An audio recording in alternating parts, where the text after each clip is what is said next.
¿Qué tal? Es un gusto saludarles. Les doy la más cordial bienvenida a otra emisión de Hablando Derecho. Mi nombre es Montserrat Arango y en esta ocasión quiero comentarles que vamos a estar profundizando en el sistema de justicia penal para adolescentes. También es una de las ramas con las que se trabaja aquí en el Poder Judicial del Estado. Y para ahondar específicamente en uno de estos subtemas muy importantes, que ya nos va a hablar más adelante la jueza, nos está acompañando la jueza del Juzgado de Justicia Penal para Adolescentes de Berriozábal, Angélica Pamela Cortés Domínguez. Bienvenida, jueza. Muchas gracias, qué gusto saludarte. Pues bueno, quisiéramos aprovecharte que también la jueza tiene mucha experiencia. Ella también ya estuvo en el Juzgado Especializado de Justicia para Adolescentes de Mazatán. Entonces también ya tiene la película muy clara, ¿no?, de cómo se trabaja en distintas regiones de nuestro estado.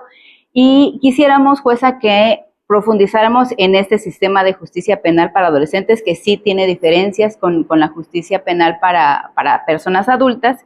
Y bueno, este sistema se rige por ciertos principios. Quisiéramos que nos desglosara esto.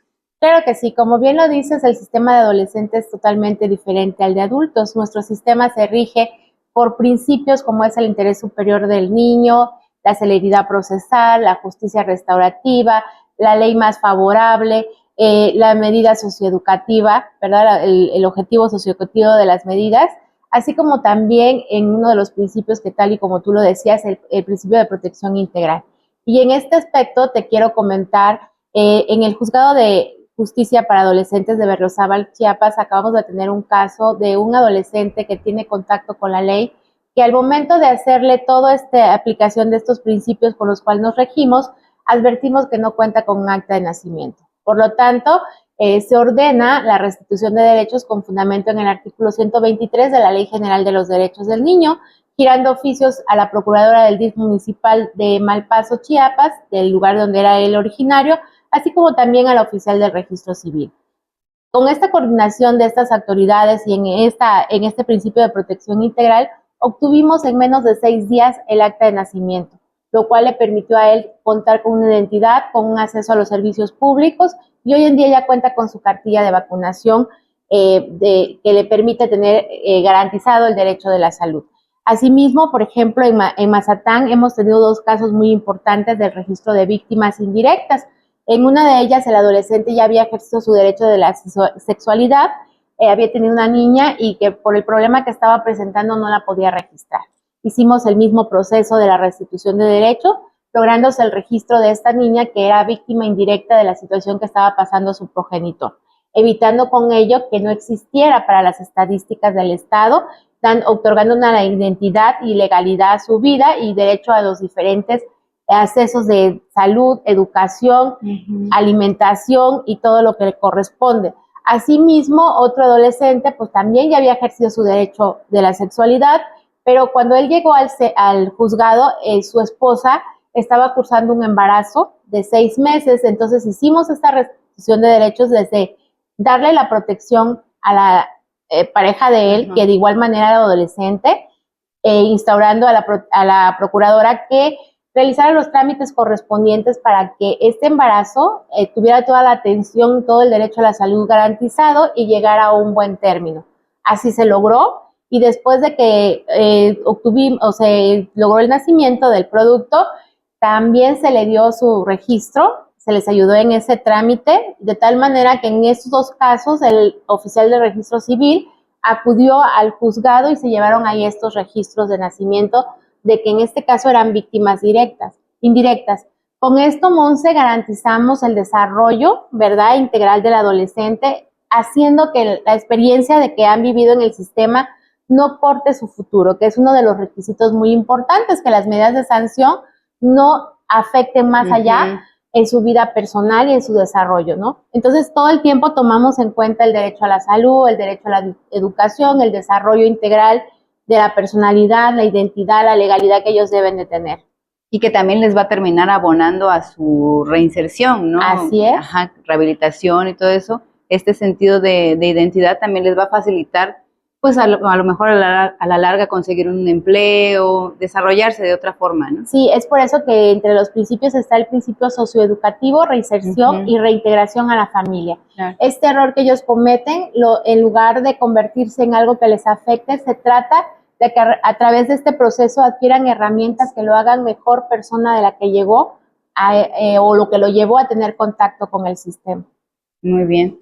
Y también, jueza, nos iba a comentar de otra de las herramientas derivadas de este principio de la protección integral de las niñas, niños y adolescentes, que es el tema que queremos ahondar aquí en este episodio, y es precisamente de hablar de que existen ciertos protocolos, ciertas situaciones específicas que tienen que llevar a cabo para facilitar, ¿no?, el acceso a la justicia a niñas, niños y adolescentes. En su juzgado, ¿cómo se está manejando esto? En los juzgados de justicia para adolescentes tomamos muy en cuenta dos manuales que ha emitido la Suprema Corte de Justicia de la Nación, que son los protocolos para juzgar con perspectiva de infancia, así como también el protocolo, el manual del Sistema Integral de Justicia para Adolescentes, manual que también fue emitido por la Suprema Corte de Justicia. Estos manuales pues recogen todos los principios de la Convención de los Derechos del Niño y las observaciones generales del Comité de los Derechos del Niño, y de igual forma no nos quedamos con esa perspectiva, sino que tenemos que ver, como dije anteriormente, tomar en cuenta todas las características y necesidades y vulnerabilidades de los adolescentes. Por lo tanto, también aplicamos los protocolos de perspectiva de género, de interculturalidad, de protocolos para, por ejemplo, para personas que pertenecen a los grupos LGBTI, y de igual manera, en caso de que el adolescente haya hecho alguna conducta en contra de un adulto mayor, también tenemos que aplicar toda estos protocolos que ha emitido la Suprema Corte de Justicia de la Nación, que son guías para juzgar de una manera integral, con una visión multidisciplinaria y sobre todo, en todo momento, la aplicación del interés superior del niño. Así es, jueza. Y bueno, en su juzgado también están trabajando con un proyecto que ya se ha utilizado en algunos estados de la República, se está implementando ya como una medida necesaria, ¿no?, que se trata precisamente de las sentencias de lectura fácil. ¿Sí nos podría hablar acerca de qué son, básicamente, y por qué son importantes? Mira, Monse, esto es muy importante porque garantiza el derecho a la accesibilidad de la información. Es la forma de comunicar de una manera clara y precisa las resoluciones y decisiones tomadas por los jueces.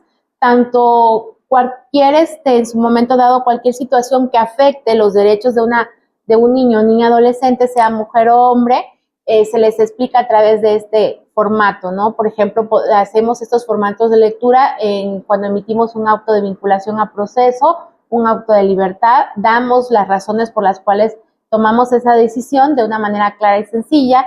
Esto tiene raíz desde el 2006, que fue creada la Convención para las personas con discapacidad. En el 2013 la Suprema Corte de Justicia ya dice que se deben implementar en los sistemas de justicia, y pues también nosotros con este documento que nos rige, que es la Convención sobre los Derechos del Niño, que nos habla de un lenguaje claro y preciso, pues tenemos que cumplir con ello.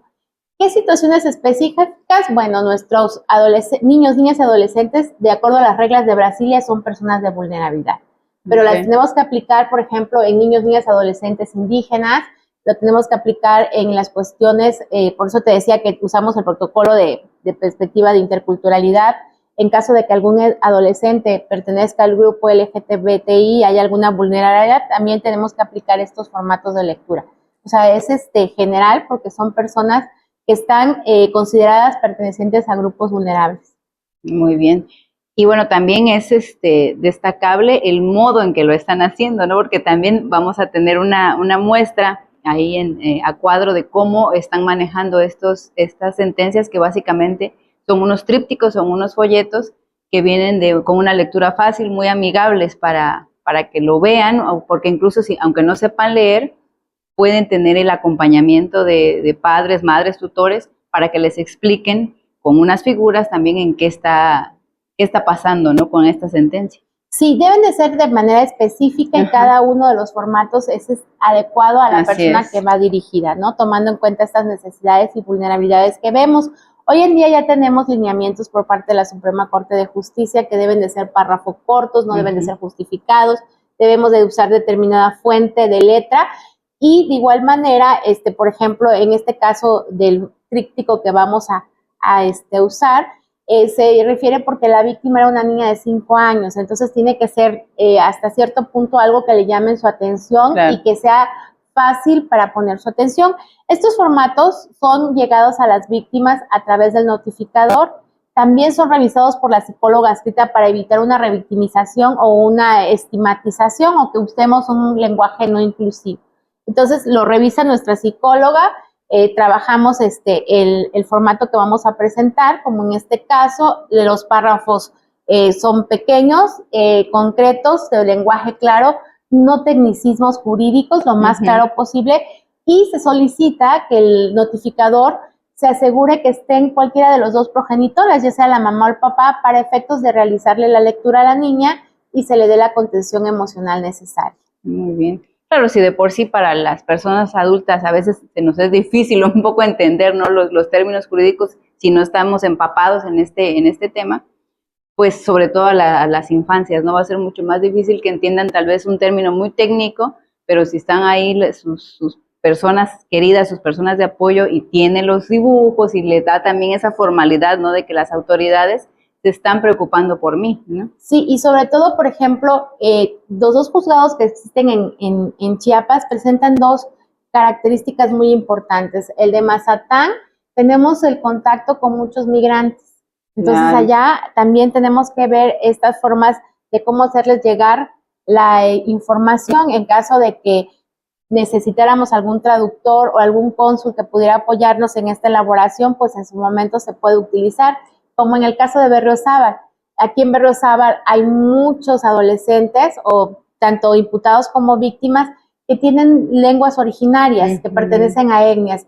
Entonces, uno de ellos, de los folletos que el día de hoy, o los trípticos que vamos a presentar, está en Tzotzil, precisamente porque va dirigido a una niña que pertenece, aparte de ser perteneciente al grupo vulnerable de niños, niñas y adolescentes, también pertenece a personas indígenas, que está doblemente en la cuestión de vulnerabilidad. Entonces, garantizamos también que ese acceso a la información llegue en su lengua de origen, porque tenemos también otro principio de conservar, que no sea una negativa para tener un acceso a la justicia, ¿no? Que la justicia sea para todos por igual, ¿no? Así es. Y bueno, jueza, específicamente, ¿en qué caso se podría utilizar este tipo de emisión de sentencias? Porque pues no es lo mismo que le vayan a leer esta sentencia a una niña de 5 años, a un adolescente de 17. ¿En qué casos se podrían utilizar? En materia de adolescentes, en todos. En todos, la incluso cuestión jóvenes. Son de grupos vulnerables, ¿no? Muy o sea, hasta antes de los 18 años tenemos que realizarlos. Claro, cada formato va dirigido, el texto, la estructura, de acuerdo a la edad a quienes van a llegar, ¿no? Por ejemplo, pueden haber otros de una figura, en este caso, por ejemplo, se presenta es una figura como imagen, como caricatura, pues la presencia del juzgador o la juzgadora. En otros pueden ser un poco más formales, porque ya la víctima o el imputado tiene 17 años, independientemente que al imputado sí se lo dice uno de manera directa en la audiencia, ¿no? Entonces, cada caso es específico, cada formato va dirigido a una persona específica. En materia de adolescentes no podemos hablar de niños, niñas y adolescentes en general, cada uno es único, específico. Pues eso también es muy importante, ¿no? Que le brinden la certeza a cada caso, que va a tener su atención especializada y pues en este caso una lectura adecuada, ¿no?, al caso en concreto.